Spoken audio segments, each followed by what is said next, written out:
Karl vient d'expliquer un petit peu comment la première rencontre s'est déroulée.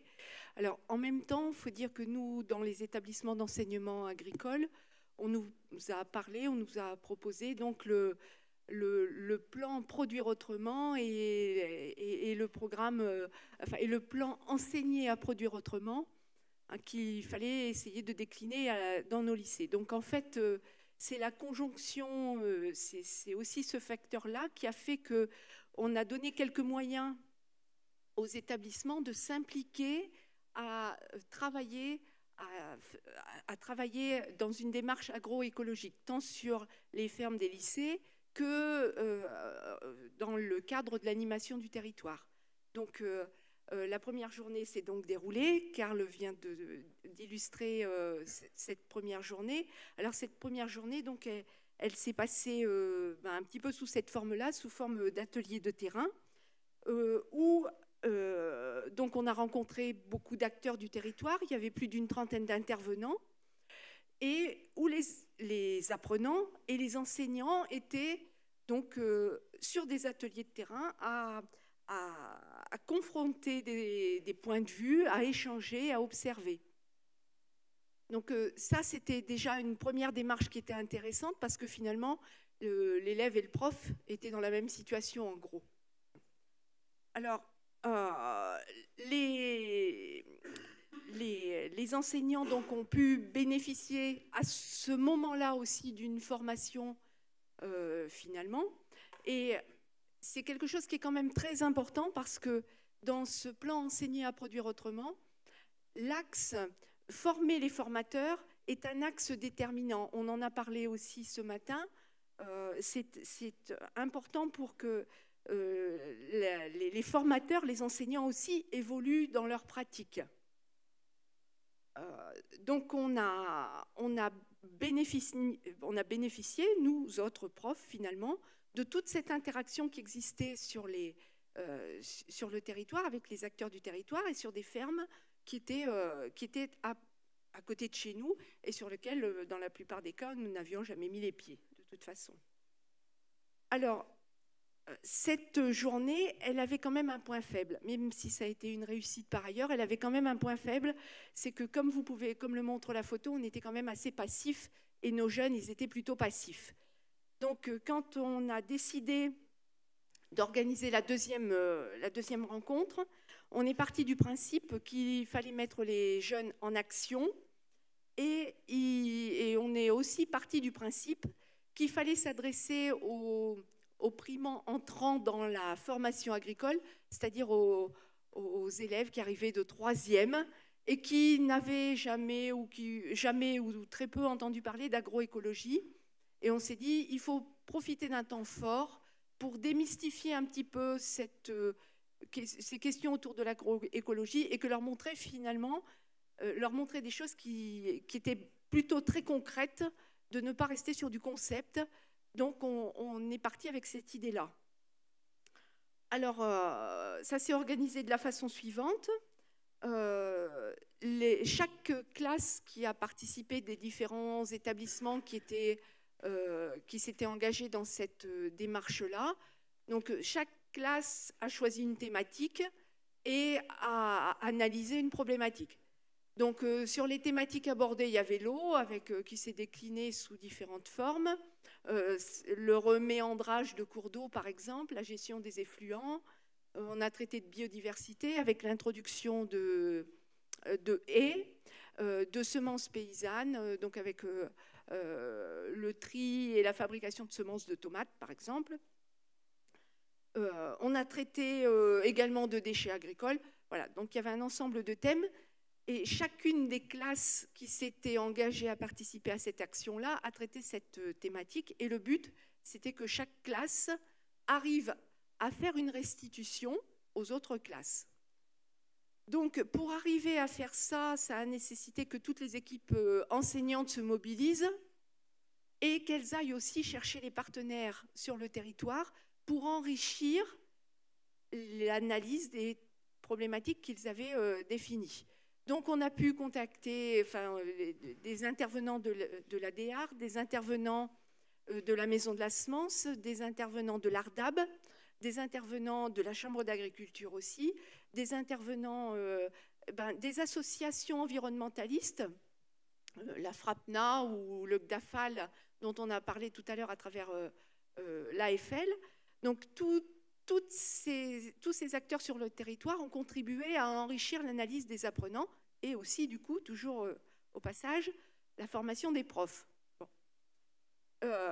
Donc le jour, il y a eu un jour qui a été arrêté pour rendre compte des travaux qui avaient été réalisés. Ce jour-là, donc c'était le 29 novembre, vous avez un exemple de l'affiche et de l'invitation qui avait été envoyée à différents partenaires.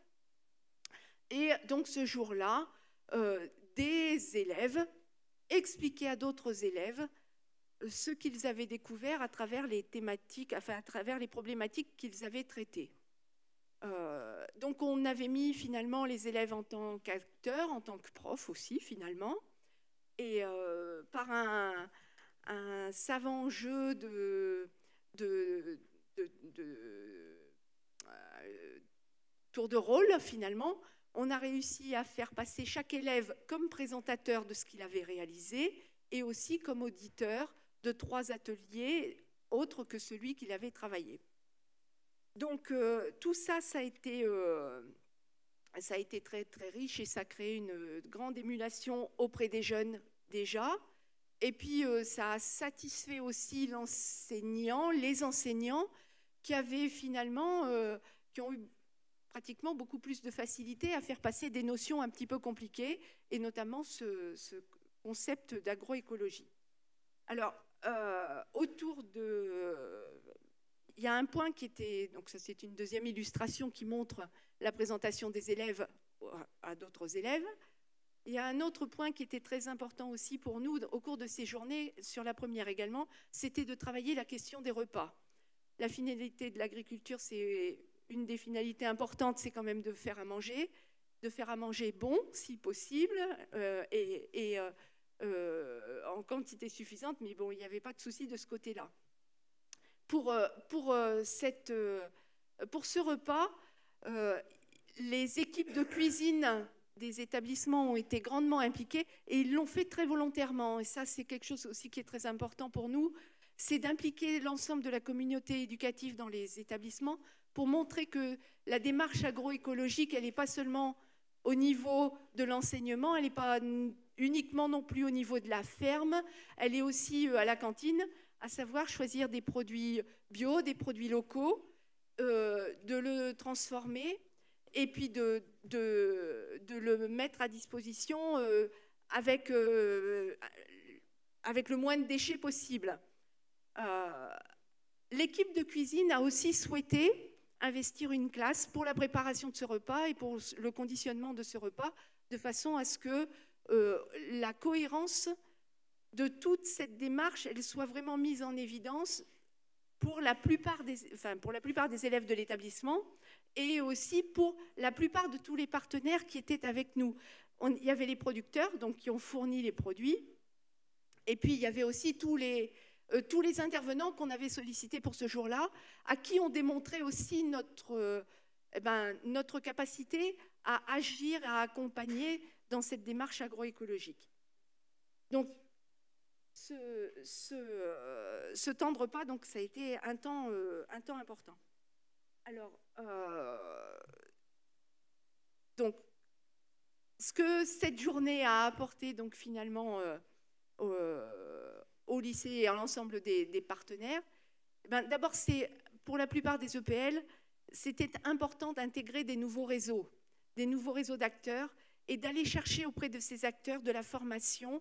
Alors, je ne me souviens plus, je crois que c'est Pauline, l'intervenante de ce matin dans un atelier, qui disait qu'on se formait très très bien auprès des professionnels et qu'il fallait aller chercher cette connaissance-là.